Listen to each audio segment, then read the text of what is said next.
Tanpa networking, tanpa kerjasama, tanpa memiliki hubungan dengan orang lain, lo jangan pernah berpikir bahwa lo bisa kerja. Lo jangan sendirian, lo bareng-bareng gitu.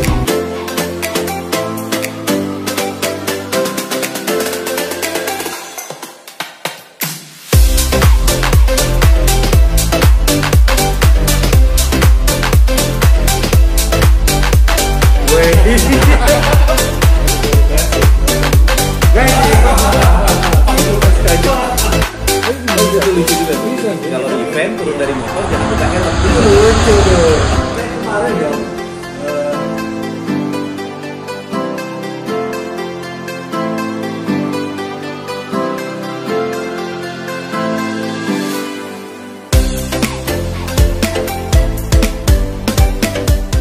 Oke, ketemu lagi dengan gue dengan gagasan Read My Back, gagasan untuk kita selalu meninggalkan jejak baik buat generasi baru. Hari ini gue sama temen gue, ada Bayu dari Goops, ya. Kemudian ada Om Vicky. Dari apa Om Vicky sekarang? Pesan. Oh, Pesan, nama perusahaannya Pesan. Ya. Nah, gue mau ngebahas apa? Gue mau ngebahas tentang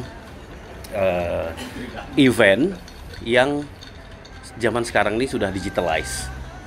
Ya, anak-anak sekarang ini kan kalau kita bikin event, pengennya praktis, pengennya cepat dan sebagainya. Gitu. Nah, gue tahu ada satu platform yang kebetulan sudah bekerja sama dengan gue juga beberapa kali, namanya Goops, gitu ya. Om Bayu yang pegang Ya, Goops. Nah, mungkin Om Bayu bisa sedikit memperkenalkan diri dulu nih. Goops gimana? Ya. Jadi gue jadi kagok. Biasanya gue ketawa-ketawa. Jadi Goops itu gue dirikan sih tahun 2018 ya. Ini ada karena ada penonton nih, gue jadi kagok. Biasanya nggak ada penonton. Siap Om, thank you Om. Ya gimana Goops gimana? Jadi 2018 memang gue dirikan itu di awal 2018. Walaupun memang sebelumnya tuh perjalanannya panjang banget sampai dengan jadi Goops ini kan. Nah di 2018 itu Goops masih sebagai event sharing. Nggak, sebelum lo di Goops, lo apa? Langsung ke Goops atau sebelumnya kerja di mana? Ya gue profesional karyawan lah, pekerja lah ya kan. Oke, berarti pada saat itu sudah mulai jengah ya dengan rutinitas. Ya, Mimpi nggak kekejar-kejar, mungkin kayak gitu ya. Sehingga lo punya mimpi ambisi yang lah ya, punya ya, mimpi. ya. Ya memang dari 2014 lah ya, sudah berangan-angan gue pengen sebelum umur 30, gue pengen punya satu perusahaan yang gue bisa handle sendiri, yang gue bisa pegang kontrolnya semua bener-bener sendiri. Ya, tapi kan gue nggak bisa wujudin mimpi itu dalam waktu yang terlalu dekat. Sehingga gue masih harus tetap bekerja sebagai karyawan. Ya, mundar-mandir kesana kemari jadi karyawan, terus jadi freelance juga di beberapa. Itu tahun-tahun berapa itu? Gue lulus 2010 sampai dengan 2014, 2015, 16 kerja di perusahaan media sebagai IT support, terus merambah juga ke sysadmin, sistem administrator. Awalnya sih dari situ. Gue punya baru 2016 itu baru ada sedikit kepikiran gitu. Kepikirannya adalah gini, gue tuh setiap mau pergi, gue selalu bingung gitu, kemana gitu kan. Kadang kita ke mall bosan gitu kan. Sebenarnya mau wujudin mimpi bikin perusahaan tuh bukan perusahaan yang sekarang gue bangun ini gitu loh. Sebenarnya punya mimpi perusahaan-perusahaan lain lah gitu. Jadi ini agak belok dikit yang sekarang. Iya, jadi sebenarnya agak belok. Tapi masih di jalur mimpi ya? Tapi masih di jalur mimpinya tetap gitu. Iya. Mimpinya adalah menjadi seorang entrepreneur ya kan. Yes. Yang wujudnya bisa macam-macam. Benar, itu udah jalan Tuhan mungkin ya. Terus. Nah, awal sih dari keresahan pacaran kali ya. Kita mau kemana gitu, hari ini ada apa di sekitar kita. Terus gue nyampe rumah pacar gue jam 7 malam. Gue udah ke mall, udah sering ke kafe, udah sering bosan, sehingga sampai rumah dia terus kita bingung mau kemana kita sekarang. Ya gue juga nggak tahu harus kemana, sampai akhirnya nggak ada ide gitu. kita browsing sana sini sampai akhirnya waktunya habis nih. Oke. Cuma buat browsing jam 9, setengah 10 mau nggak mau gue udah cabut dong. Jamnya udah jam sudah jadi labu lagi. Iya. Jadi mau nggak mau kita udah oke lah. Nah, terus gue mulai berpikir kan, kira-kira apa sih yang jadi kebutuhan semua orang gitu dengan kondisi yang sekarang udah di tahun itu mungkin semua udah serba digital gitu. Nah, gue punya kepikiran ide gini, ketika gue pengen pergi, ada satu platform yang bisa memberitahukan gue kemana gue harus pergi gitu. Kemana tempat-tempat seru, kemana event-event seru yang ada di sekitar. Pada saat lo merasa seperti itu dan muncullah kebutuhan yang juga berhubungan dengan keahlian lo, apakah pada saat itu nggak ada platform sejenis? Saat itu belum ada. Belum ada ya? Belum ada. Sekarang kita mau pergi, ada nggak platform yang bisa memberitahukan bahwa di cafe A ada live musik? Oke. Di cafe B ada misalkan DJ atau misalkan di mall A ada event gitu. Ya mau nggak mau kan kita harus googling, kita harus kunjungin satu websitenya, kita harus cek agendanya mereka satu persatu. Kayak kita nonton bioskop ya, kayak kita nonton bioskop, lihat film. Kayak gitu-gitu. Sampai akhirnya waktu itu gue kepikiran, wah kayaknya harus bikin satu platform yang bisa membantu anak-anak muda yang pengen pergi-pergi mendadak. Muncul lah waktu itu idenya namanya Ingin Kemana. Ingin Kemana? Ya, inginkemana.com. Ya. Oh. Iya. Itu tahun 2017 awal. 2016 Desember. Idenya muncul tanpa pikir panjang, modal nekat. Harusnya tuh tahun 2017 atau 2018 itu gue udah merencanakan pengen nikah. Gue anak muda yang udah ngebet banget, udah nggak mau lama-lama gitu. Pengen nikah, gue pengen bangun rumah tangga, pengen ya banyak hal yang pengen gue lakukan saat nanti sudah menikah. Akhirnya gue belokin semua mimpi gue itu ke inginkemana.com. Sampai gue melakukan semua itu totalitas lah. Research apa sih? Iya, pasti gue 3 bulan lebih gue melakukan research. Ada nggak sih platform sejenis yang bisa membantu gue kalau gue mau pergi mendadak apa segala macam? Lo research berarti karena lo juga punya dasar pendidikan ya kan? Iya dong. Lo lulus dari mana? IT. Oh IT. Gue cuma enak ya kalau mau ngejar mimpi tapi toolsnya kita udah punya gitu. Keahliannya kan kalau gue juga punya mimpi kayak lo tapi kan gue nggak punya. Udah dapat background ya? Iya. Tapi gue bukan lulusan universitas. Iya. Tapi ya emang mungkin hobi kali ya, hobi di dunia IT. Ya, berawal dari situ sih. Nah, terus gue putusin untuk coba deh jadi entrepreneur, kayaknya asik nih, seru segala macam. Sampai akhirnya gue putusin, gue konsepin semua dengan matang, udah jadi briefnya, gue cari rekan-rekan yang bisa membantu lah. Untuk wujudin mimpi gue ini. Lo bikin inner circle. Ya. Tapi ternyata ya gue malah kasarnya gimana? Orang tuh denger ide gue aja tuh udah kata, terlalu jauh, lo terlalu mimpi lo terlalu jauh terlalu lah aneh. kayak gitu, terlalu aneh dan nggak cocok untuk sekarang ini. Gitu. Tapi gue tetap positif thinking. Dan orang pasti bilang mungkin nggak mungkin itu dibuat. Nggak mungkin. Ya. Tapi gue tetap optimis karena gue lihat di luar negeri perkembangan digital itu udah sangat maju lah ya. Walaupun memang di luar negeri saat itu belum ada yang sejenis yang pengen gue ciptakan itu. Mirip ada? Saat itu hasil riset gue sih belum menemukan. Walaupun memang sebenarnya sudah ada. Gitu, tapi hasil riset gue waktu itu di kepala lo ini kan masih kebutuhannya adalah lo butuh informasi kan sebenarnya. Gue butuh informasi. Butuh platform yang bisa memberikan informasi aja. Ya, butuh platform yang bisa. Mau kemana, bagaimana caranya dan sebagainya. Ya. Terus? Sampai akhirnya gue putusin, udah, oke gue jalan sendiri, tanpa partner, tanpa orang yang support selain pacar gue waktu itu. Ya. Sama the one and only. Gue jalan, gue putusin. Lo putusin pacar? Nggak, gue putusin ininya lah. Lo jalan, lo putusin niatnya. Gitu. Ke situ gitu. Sampai akhirnya gue membelok-belokkan, udah nikahnya nanti begini. Sampai akhirnya kejar mimpi dulu. Gue pinjam uang di bank, pinjam KTA, pinjam duit koperasi, ngabisin kartu kredit gue semua full untuk gue coba mulai dengan yang kecil dulu. Gue cari partner nggak ketemu, akhirnya gue bayar orang deh. Jadi gue nggak mau pusing. Kalau memang gue nggak punya partner, gue jalan sebagai profesional. Gue cari orang yang bisa bantu gue, gimana caranya gue bisa develop satu aplikasi Oke. ini. Oke. Sharing perjalanan waktu nih panjang nih. Ya. Duit udah habis, udah DP dia, udah ngasih ini itu segala macam. Belum jadi juga. Belum jadi sampai akhirnya 8 bulan, setahun nggak jadi, 1,5 tahun, sampai akhirnya gue nyerah juga. Kayaknya ini nggak bisa jalan. Oke. Satu sisi, ya gue ngerasa ketipu juga sama orang ini. Dia ngakunya bisa ini itu segala macam. Oke. Tapi akhirnya ya udah selesai. Sampai akhirnya, ya gue harus menanggung semua yang sudah gue keluarkan lah sendiri. Itu berat. Itu berapa lama tuh? Setahun ada? 1,5 tahun. 1,5 tahun di awal itu? 1,5 tahun di awal itu.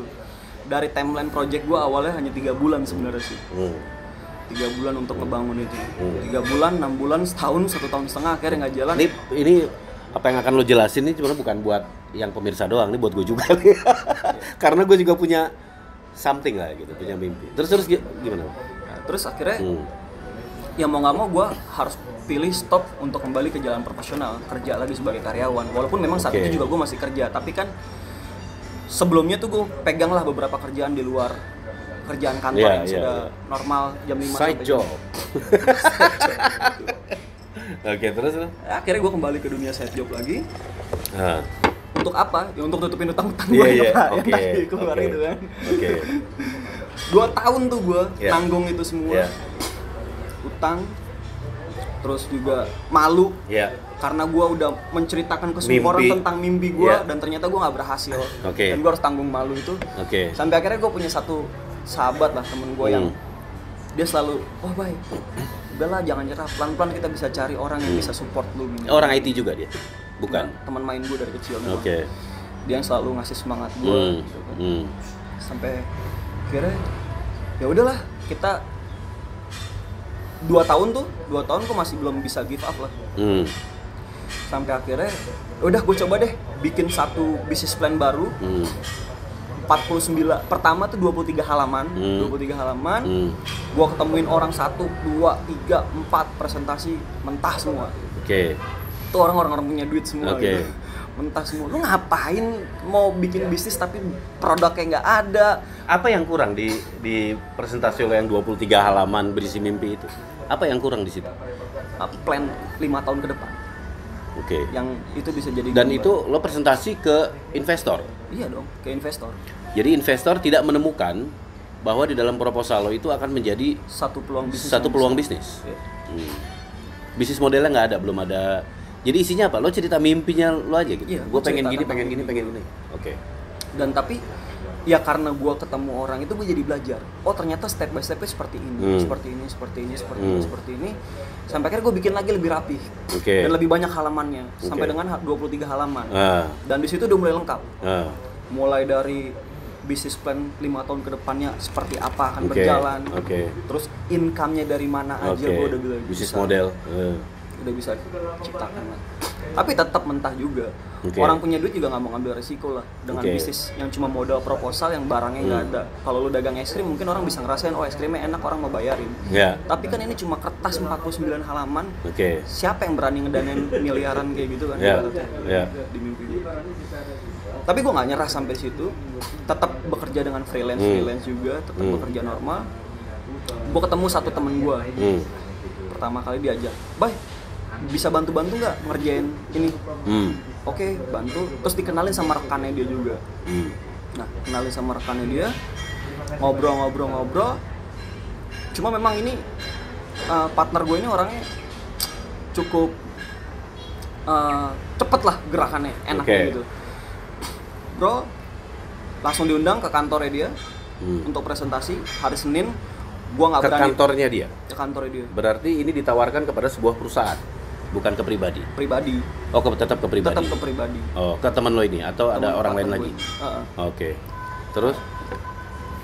Terus gue disuruh presentasi sama dia. Senin pertama mentah. Mentahnya dalam arti gue harus lengkapin karena ini belum lengkap. Minggu kedua gue presentasi. Lemes lagi tuh ya? Lemes dong. Terus. Minggu kedua presentasi lagi. Oh, ini udah cukup bagus, tinggal ditambahin sedikit lagi. Minggu ketiga besok langsung suruh jalan. Nah, berawalnya dari situ. Jalan ini apa maksudnya? jalan gue udah langsung disuruh mulai. Dana keluar atau ya bisa dikatakan gue harus cari partner vendor lah ya untuk bisa membantu nge-support develop apa yang itu. Menjadi segala kebutuhan gue itu. Iya. Nah, situ udah mulai ngebangun. Itu sampai itu nggak sih? Waktu lo disetujui itu ada MOU gitu nggak sih? Enggak. Fik, kalau mau nanya nggak apa-apa, Fik. Nggak apa-apa. Ini proses story yang gue seneng banget gitu. Terus. Oke. Ya kebetulan emang ini dia juga masih muda gitu. Enak banget dan dia memang orang bisnis yang udah sangat berhasil lah bisa dikatakan. Mungkin orang lain yang 11 investor sebelumnya yang pernah gue temuin itu mungkin dia melihat satu bisnis itu adalah bisnis yang realistis yang benar-benar barangnya ada. Dan gue ketemu partner gue ini yang orangnya benar-benar gue yakin ini bisa maju ke depannya. Artinya satu pemikiran sama lo? Satu pemikiran. Sampai akhirnya dia bilang, udah jalan aja, gak usah muluk-muluk dulu, nanti kita pikirin bisnisnya itu gampang. Tapi ini akan maju ke depan. Dia bisa optimis kayak gitu. Sampai akhirnya jalan. Oke, itu tanggal tahun berapa itu? 2018 Januari. Oke.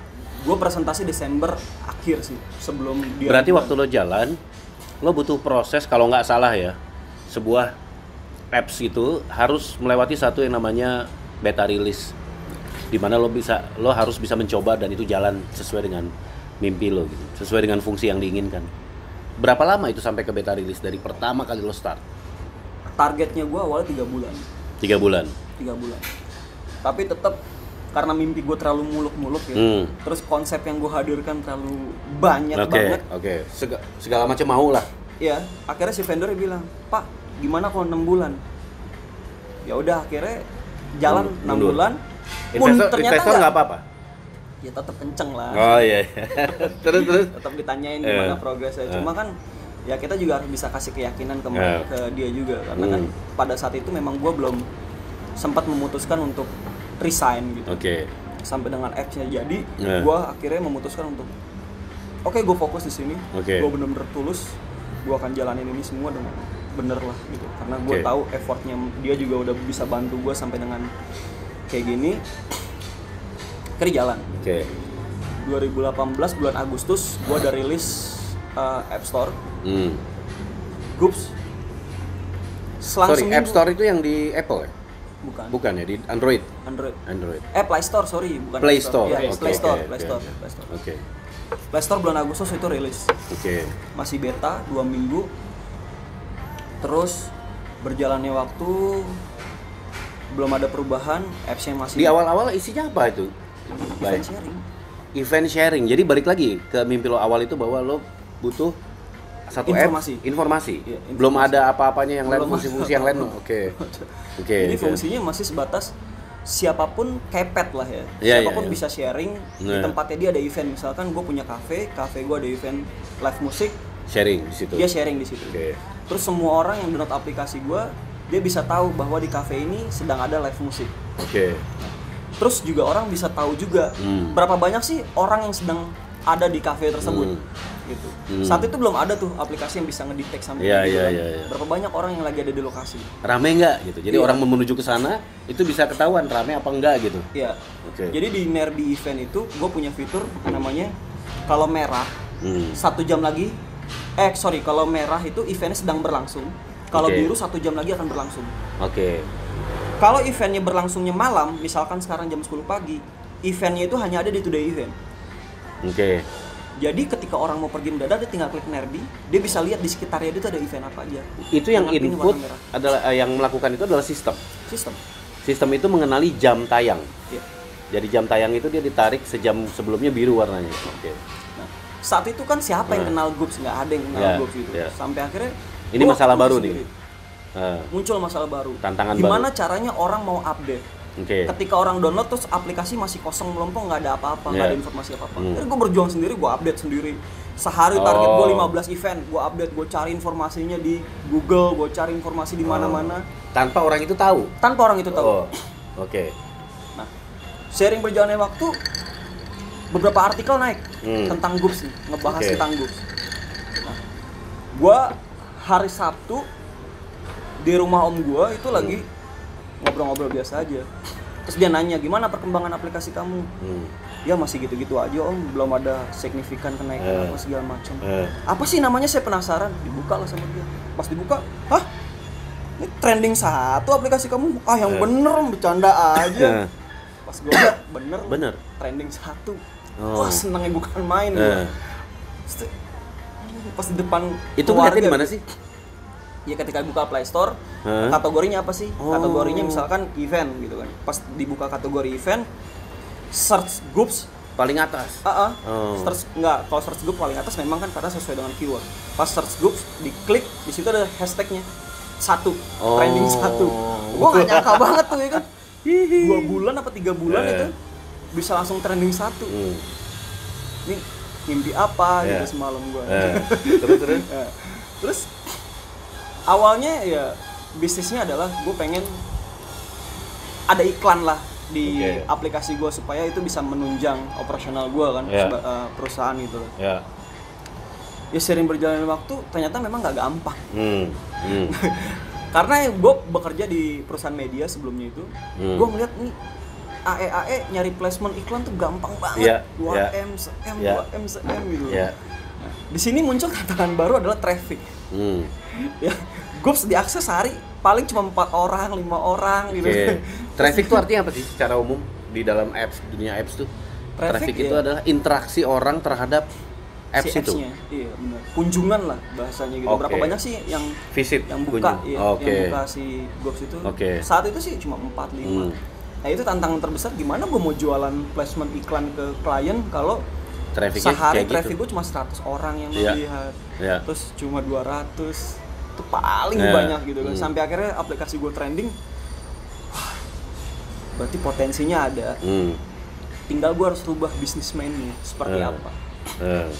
Ya sabar sambil mikirin konsep apa yang belum ada lagi di Indonesia gitu kan.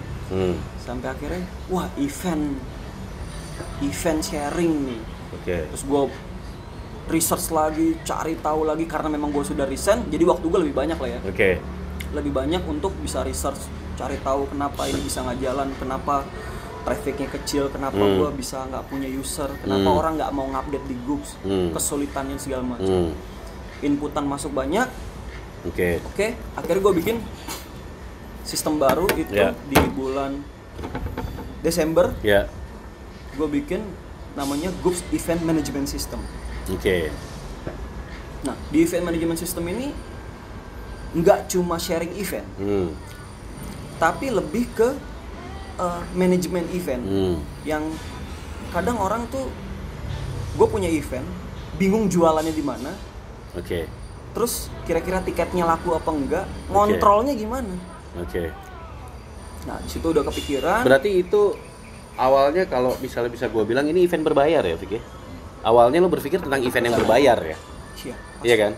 Event yang ada tiketnya gitu kan? Akhirnya kepikiran untuk jual beli tiket. Memang saat itu si partner gue ini juga bilang, kenapa kita nggak jual beli tiket, Bang?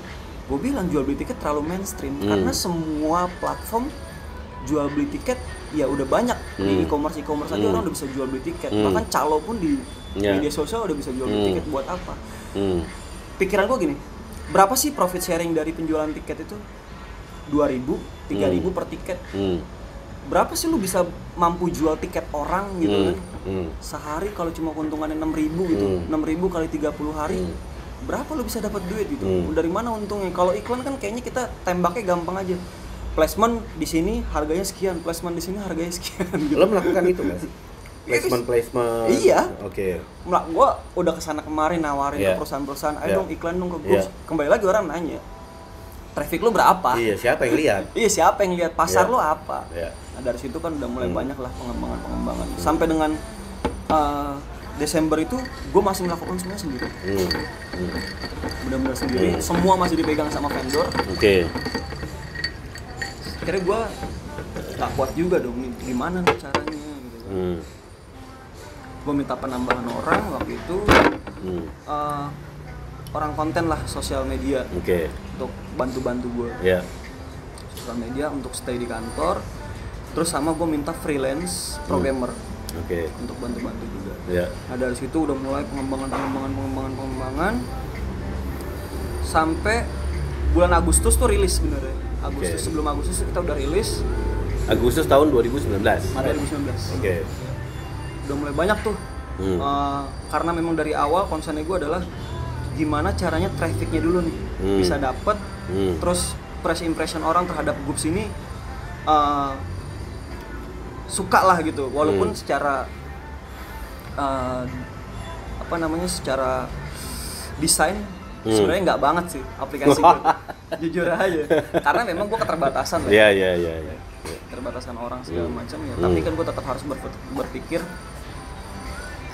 gimana caranya. Gue udah nyemplung nih, udah masuk ke got nih, gue udah kotor-kotoran, masa gue nggak bisa keluar dalam keadaan bersih gitu loh. Jangan gue keluar dalam keadaan kotor. Udah gue jalanin aja semua. Terus udah mulai banyak. Ini orang yang kerja sama lo ngebantuin lo makin banyak nih? Waktu atau itu masih gimana? 3 masih bertiga lah. Kantor sudah tersendiri? Iya, kantor udah sendiri. Itu udah masuk akhirnya 3 orang. Satu orang desain, satu lagi partnership. Nah, satu lagi freelance. Tapi freelance-nya nggak setiap hari ke kantor. Jadi gue kalau ketemu, nah freelance ini juga programmer ini, gue perjuangannya untuk ngedapetin dia ini. Itu butuh waktu 9 bulan PDKT-nya lah, supaya dia mau yakin, dia ayo dong bantu gue, ikut gue. Sampai gue buka aja nih ya, kalau orang yang nonton juga gue ngerayu dia gini, lah bantuin gue lah, ikut di Goops lah, nanti gue ngomong sama partner gue supaya gimana caranya lo bisa jadi bagian dari gue gitu, bantu gue gitu. Gue untuk nemuin dia aja, gue mikir 1000 alasan gimana cara gue bisa nemuin dia ya. Gue entertain deh, ayo kita nongkrong, ngopi, makan. Gue ada kerjaan nih, ada proyek sampingan buat lo segala macam. Padahal itu proyek fiktif semua, nggak ada. Cuma gue present aja gitu ke dia kan, supaya gimana cara gue bisa deket dulu sama dia. Karena untuk dia kerja di perusahaan sebelum itu 10 tahun, gue ngebajak dia lah kasar gitu. Di perusahaan gue yang masih baru berapa bulan, nggak nyampe setahun gitu kan, gue ngeyakinin dia, lu pindah sama gue dong. Itu kan nggak gampang. Emang lu bisa kasih jaminan gue apa? Lu bisa ngasih gaji gue berapa? Lu bisa ini itu segala macam, itu perjuangan gue. Sampai akhirnya kita yaudah oke, klub jalan bareng. Akhirnya ada perbaikan. Iya dong pasti. Nah, desain juga sudah diperbaiki atau saat ini belum 100% lah kalau dari desain. Karena kita masih fokus ke manajemen eventnya sih, fitur-fitur yang kita hadirkan segala macam. Tapi menarik ngelihat perjalanannya ya, gue appreciate banget sama perjalanannya Bayu prosesnya gila, karena gue juga sempat bermimpi untuk menjalani proses itu, tapi ya mungkin kekuatannya lebih kuat lo sih sebenarnya, karena satu, lo memang punya kemampuan di situnya, di IT-nya, kalau gue kan tidak ada, jadi gue lebih mimpinya udah tinggi, abis itu jatuh lagi gitu, karena ingat dulu ya, gue harus berpartner. Ingat dulu. Nah, terus gini, Bay, kalau gue skip yang itu tadi, ya gue skip tentang sejarah tadi. Sekarang yang gue tahu bahwa Goops ini keberadaannya sudah diakui, ada gitu ya. Gue sebagai pelaku event, sebagai pekerja event sudah merasakan manfaatnya. Gitu ya, Vicky? Kita sudah ngerasain manfaatnya Goops. Sekarang apa yang lagi lo jalanin sekarang ini? Artinya buat teman-teman IO ya, apakah engagement dengan IO itu sudah semakin banyak? Kemudian semakin banyak orang kayak gue yang ngerasain manfaatnya Goops, gimana? Ya sejauh ini sih responnya sih masih tetap positif ya dari beberapa partner-partner kita ya, karena memang gue mungkin ceritain dulu kali sedikit ya. Maksudnya fitur-fitur yang dihadirin ini sekarang udah jauh lebih lengkap. Mulai dari transaksi penjualan tiket online, offline, itu bisa dari kita.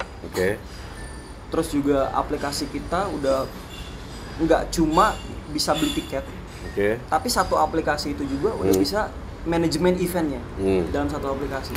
Bahkan teman-teman IO bisa kasih kontrol ke bahasanya panitia lapangan lah gitu. Udah bisa kasih kontrol si A tugasnya apa, kasih kontrol si A sebagai petugas check-in lewat aplikasi Goops. Jadi si petugas A ini hanya bisa akses check-in aja, proses check-in aja. Si B sales, si C ini si B. Kayak gitu. Itu fitur yang berarti ini lebih ke ini ya, Vicky. Kalau gue lihat lebih kepada Goops ini keberadaannya adalah untuk mensupport event dalam pengembangan bisnis eventnya ya. Iya kan? Bukan sampai kepada kreatif stage dan sebagainya. Lebih kepada untuk mendukung bisnisnya event. Nah, kalau kebanyakan kan platform lain itu jual beli tiket. Ya. Kalau kita selain teman-teman IO jual beli tiket, tapi teman-teman IO bisa merasakan manfaat dari fitur yang kita punya.